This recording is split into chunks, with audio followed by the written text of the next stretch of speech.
जय श्री कृष्णा। नमस्कार दोस्तों हमारे ज्ञान धारा चैनल पे आपका खूब खूब स्वागत है। दोस्तों हम आपको अभिनंदन करते हैं हमारे वीडियो देखने के लिए। दोस्तों आप हमारे अच्छे वीडियो देखने के लिए लाइक एंड सब्सक्राइब करते रहिए और हमें कमेंट देते रहिए कि किस तरह की आपको वीडियो देखना पसंद है। दोस्तों क्या था ऐसा उस कवि में जो भगवान चाकर बनने के लिए हो गए?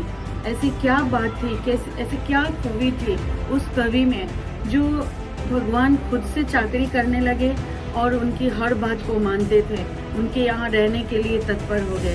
दोस्तों ऐसी क्या बात थी उस कवि में कि भगवान अपना काशी छोड़ के और उनके एक छोटी सी मिथिलांचल में आके उनके पास रहने के लिए तत्पर रहे। दोस्तों जिस पे भगवान रिझे वो ऐसा कितने महान कवि होगा। उस कवि की कहानी सुनने के लिए जब तक आप अंत तक नहीं सुनेंगे आपको आपके आंसर का पता नहीं चलेगा कि हाँ ये आखिर है क्या इस कहानी में। तो इसलिए दोस्तों आप हमारी इस कहानी को अंत तक सुनिए और आपको खुद पता चलेगा कि कितने महान कवि की कहानी थी और कितने समझिए कि शंकर भगवान किस तरह उनकी चाकरी की, ये सब आपको पता चलेगा। आपको ये कहानी सुनने से आपको मनोकामना पूर्ण होगी।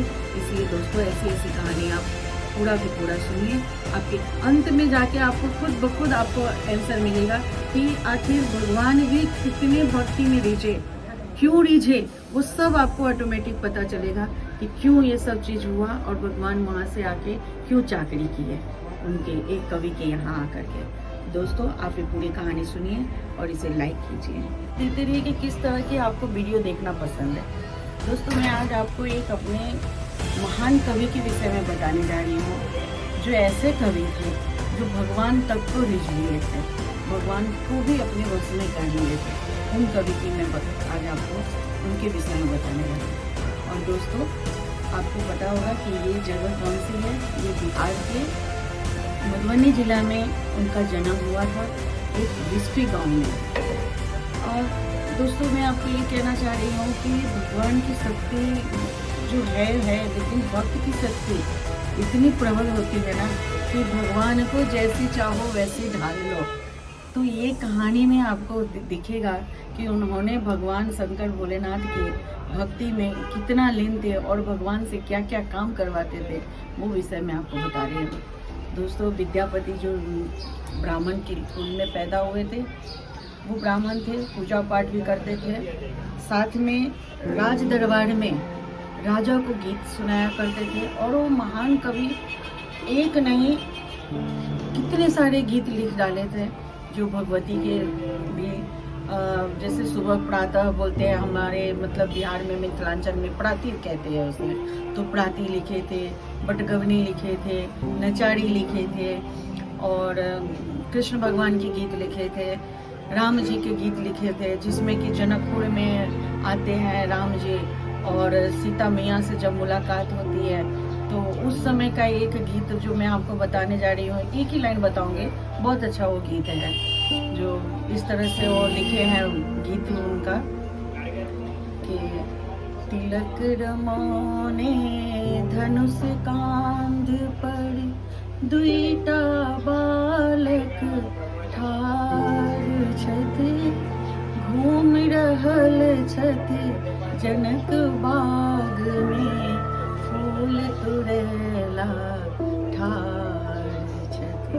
मीन्स ये मिथिला का भाषा है, वो इस तरह से कह रहे हैं कि जनकपुर के जो बगीचा है उसमें तिलक लगा हुआ और कांधे पे धनुष रख के इतना सुंदर सा सलोना मुखड़ा वाले दो बालक खड़े हैं जो पूरे बगीचे में घूम रहे हैं और फूल तोड़ने की इच्छा से फूल तोड़े और इस तरह से पूरे बगीचे का दृश्य का नज़ारा देख रहे हैं।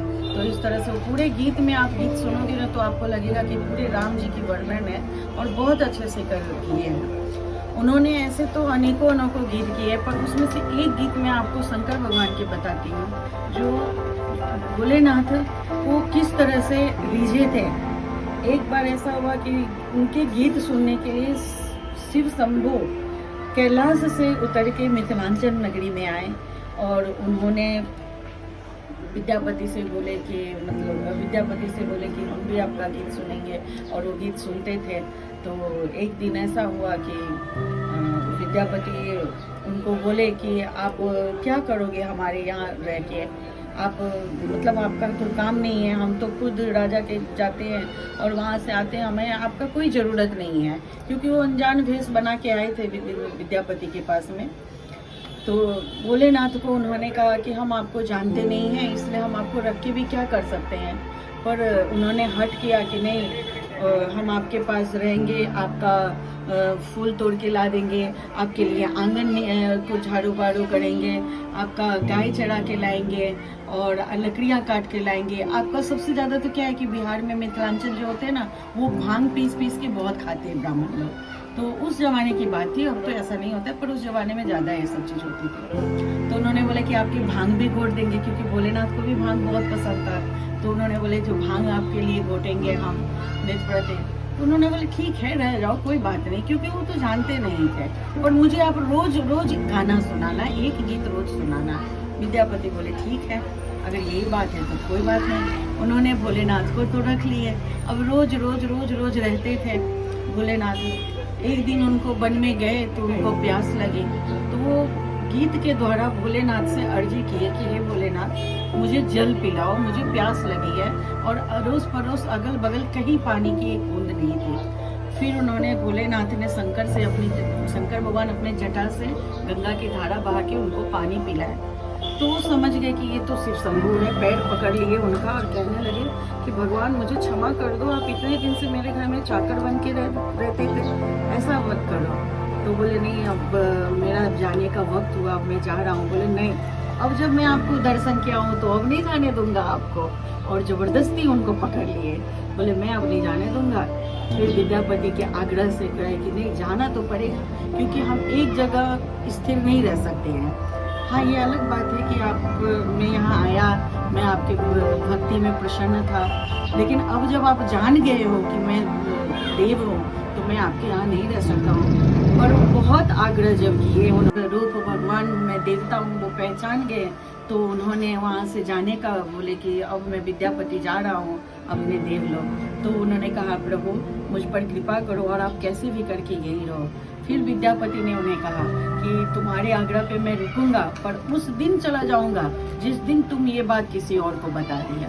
वो बोले ठीक है प्रभु, आप कुछ भी करो, लेकिन आप ये मेरे पास रहो।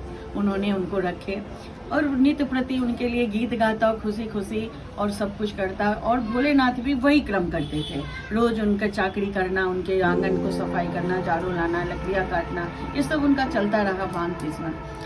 फिर एक दिन ऐसा हुआ कि उन्होंने, उनके जो पत्नी थी तो बोलती थी कि ये रोज रोज ये भी जाके सुनता है गीत और ये भी गाते, अरे ये लोग खाना पीना का जुगाड़ तो करते नहीं है, और जब देखो तो बैठ जाते हैं इनके गीत सुनने के लिए। ये उसको गुस्सा आया, जैसे जली हुई लकड़ी लेकर के और उसको मारने लगे, अरे बजरखसुआ, तू खुद भी काम नहीं करेगा और तू यहाँ गीत सुन रहा है बैठ के, तो तुझे क्या यहाँ खिलाने के लिए मैं ऐसे ही रखी हूँ, चल तो काम कर। इस तरह से मारने लगे और जोर जोर से। विद्यापति को ऐसा लगा, अरे ये क्या कर रही है तू। विद्यापति जोर से चिल्लाए, अरे पगली तू ये क्या कर दी, ये हमारे देवों के देव महादेव है, तू क्यों मेरे आराध्य को इस तरह पीट रही है। विद्यापति रोने लगे। जैसे ही रो करके उनके मतलब वो खुद मार खाने के लिए उनके ऊपर झुके पकड़ के इस तरह, तो भगवान भोलेनाथ अंतर ध्यान हो गए। और अंतर ध्यान हुए तो विद्यापति बहुत मतलब रोया और रो के एक गीत गाता है, वो गीत भी बहुत अच्छा है। तो उस गीत में ऐसा है कि हिरोगना कता गेल रुसना कतीक दिन तक बोरो, हेरो सोन वन में, हेरो सोन वन में, हिरोगना कता गेले भग पिसना कतीक दिन तक बोरो, हेरो सोन वन में, हेरो सोन वन में। मतलब गीत तो बहुत बड़ी है, आप सुनोगे तो आपको बहुत अच्छा लगेगा। वो बोलते हैं कि हे उगना, हे देवता, तुम कहाँ मुझे छोड़ के रूठ के चले गए। मतलब हे रुसना बोलते हैं ना भगवान को, कि तुम रूठ के क्यों छोड़ के गए, अब मैं नहीं रह सकता। इस तरह करके रोते बिलखते उन्होंने भी अपने प्राण को त्याग दिए कुछ दिनों बाद। तो विद्यापति महान कवि, उनके आप कवि गीत आप देखो, उनके पदावली, उनके आज भी उनकी मतलब बड़े बड़े कविता कहानी और गीत सब है। तो ऐसे एक कवि थे जो भगवान को बस में कर लिए। तो लोग कहते हैं ना कि पूजा करके बस में करना भगवान को, तंत्र मंत्र करके कहना, साधना करके उनको वश में करना और पूजा करके वश में करना, तंत्र मंत्र विद्या से वश में करना। पर उन्होंने किस चीज़ से वश में किया, तो अपने वो जो कोकिला भाषा, मिथिलांचल को कोकिला भाषा कहते हैं, तो उस कोकिला भाषा में गीत सुना सुना के भगवान को रिझ लिए थे। तो ये होती है एक मिथिलांचल के कवि की कहानी। दोस्तों मुझे उम्मीद है कि आपको ये विद्यापति की कहानी आपको बहुत अच्छी लगेगी। दोस्तों मैं आपसे फिर से आपसे कह रही हूँ कि आप लोग किस विषय में सुनना चाहते हैं, हमारे वीडियो को किस विषय में जानना चाहते हैं, वो आप लोग हमें कमेंट द्वारा बताएं, ताकि हम आपके लिए वैसे वीडियो बनाएं। और आप लोग हमारे चैनल को लाइक एंड सब्सक्राइब करते रहिए। जय श्री कृष्णा।